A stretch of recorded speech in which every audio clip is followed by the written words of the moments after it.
So I want to talk about the idea of consciousness being an infinite sea and you being a drop in it.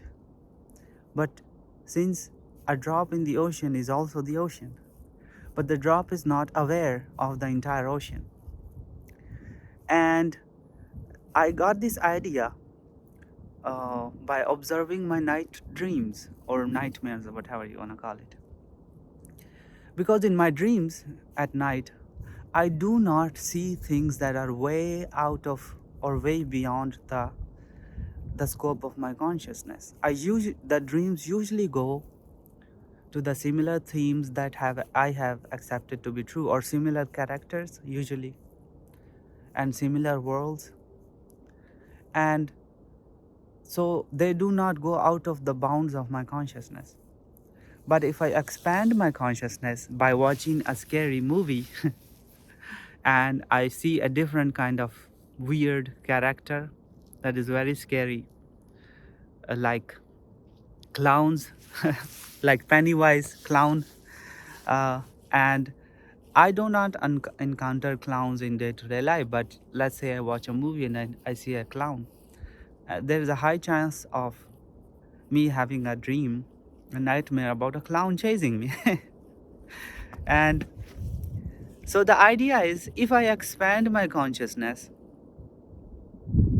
stretch its bounds, if a drop in the ocean becomes aware of the entire ocean, the drop stretches its bounds, its awareness, it can become the ocean. And in my night dreams, when in the day-to-day life I stretch my bounds, I get to see it in the dream world, because the dream world is just nothing but a higher dimension. A lot of spiritual teachers say that those are real worlds where your spirit, when you sleep, your spirit leaves your body and it explores these realms. And some spiritual teachers even call it astral realm. And in astral realm, or in when you leave your body, you are not physical. So in those worlds, it's all spirit, and you can manifest things just by thinking, and it's instantaneous. So Neville Goddard was in the later part of his life, he was more about metaphysical concepts, and he slowly was talking less and less about the law of assumption and more about the promise. And the promise and his metaphysical concepts are all out of body experiences, all visions, basically leaving the body and entering into dreams, entering into other worlds, astral realm. It was very trippy. So most people, admittingly, like understandably, regular people are not interested in his later part lectures, lectures of his later part life, because they are very mystical. But now I understand them more so each day.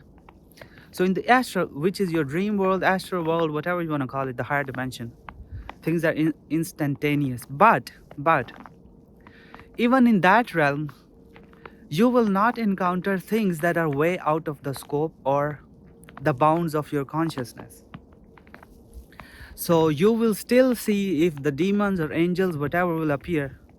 The angels will appear humanoid or close to what you would concept them to be.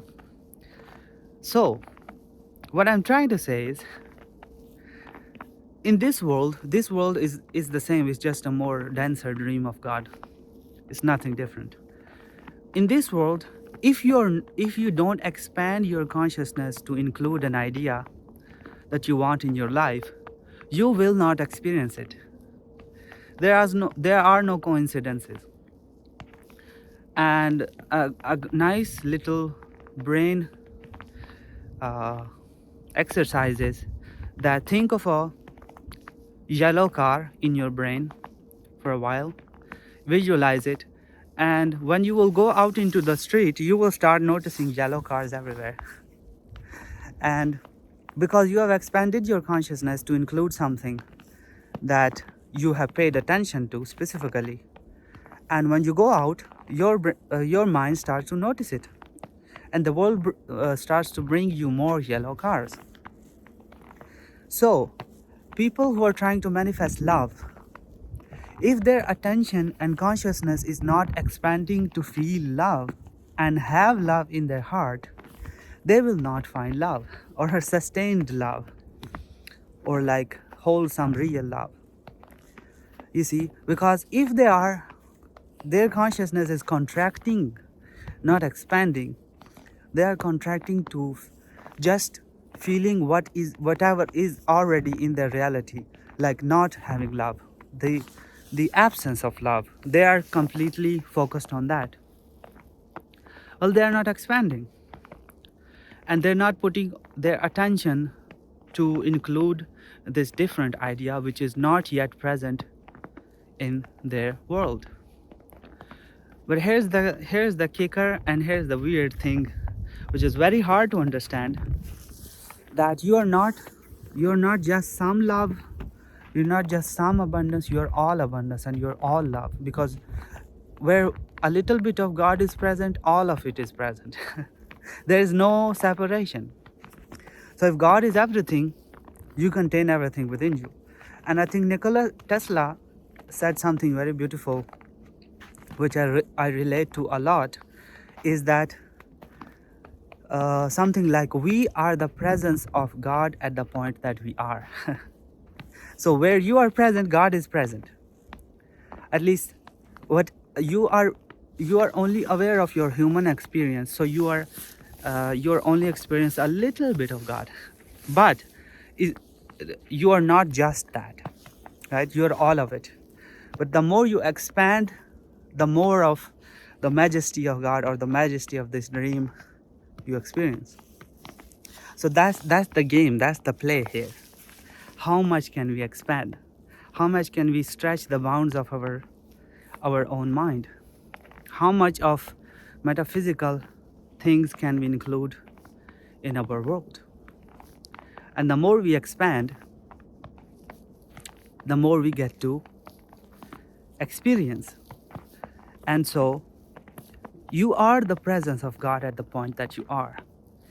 And everything else is kind of wrapping around you as much as you allow it to be, right?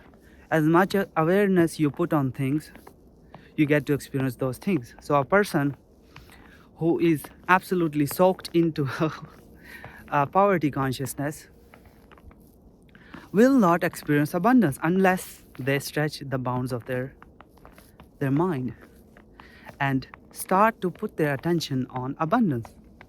And it feels very unnatural initially if you do it from the human perspective, because a human is limited. But when you realize that you are the presence of God at the point that you are, so you're not just poverty, you're everything. Whatever God includes, you include also. You just need to become aware of it. Then abundance, expanding in abundance is easy, because you know God is abundance. You might not be experiencing it right now, but God is. God is everything. And so, you know, God is all love.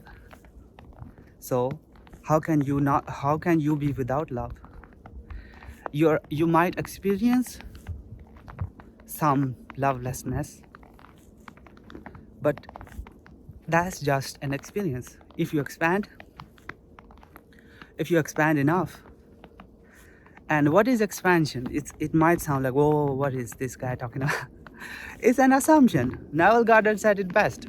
An assumption, though false, if persisted in, it will harden into fact. What is an assumption doing? It is adding on an idea into your sphere of consciousness, which you are not yet aware of.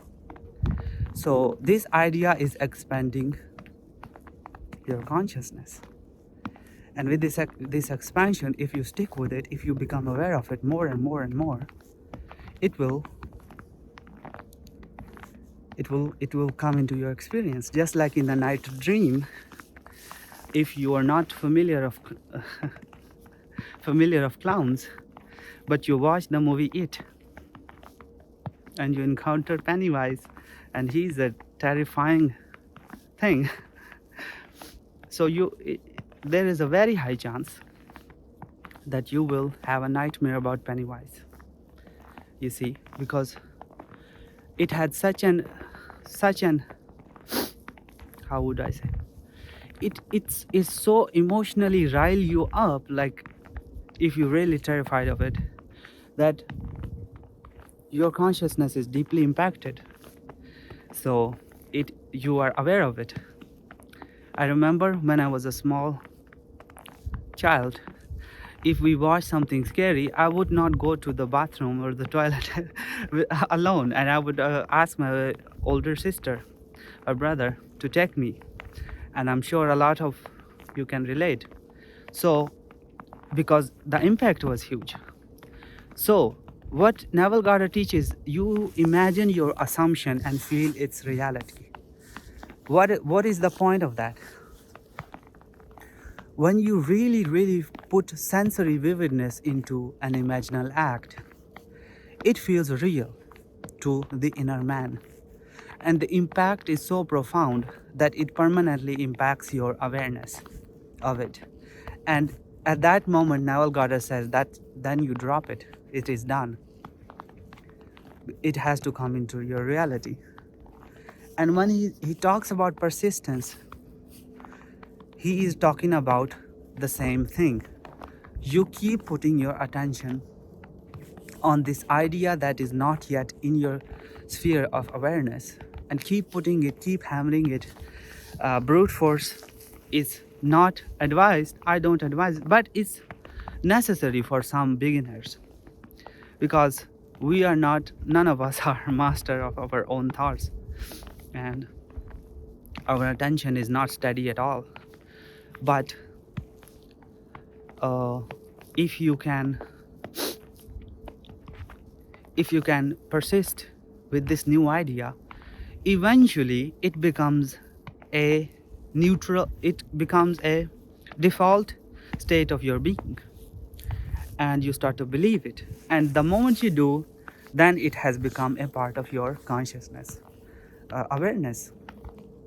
And then you have to experience, then you must experience in this world, because that's the law.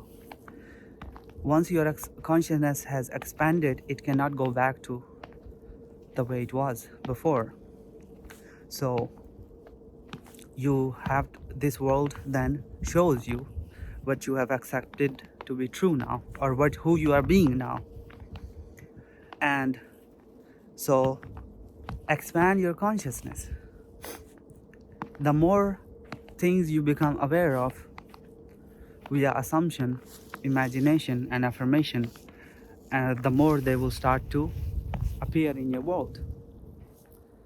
And great example is dreams. Observe your dreams and you will realize that they follow the themes that you have accepted to be true, or the themes that have deeply impacted you, or the things that you fear, or the things that you love. It will not show you something absolutely out of, that you can't comprehend. So in this world also, you will not see things that are out of the bounds of your consciousness, but there is nothing outside of you actually. It's about expansion, right? A drop in the ocean is also the ocean, but it's not aware of it. If it stretches its awareness to the entire ocean, it will realize that it is the ocean. So you're not just love, a little bit of love that you feel in this tiny human body. You're all love.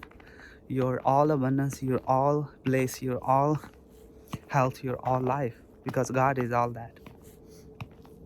And the more you stretch your consciousness to include more and more and more of these things, the more you will start to experience it here. So this is it for this video. Until next time, bye.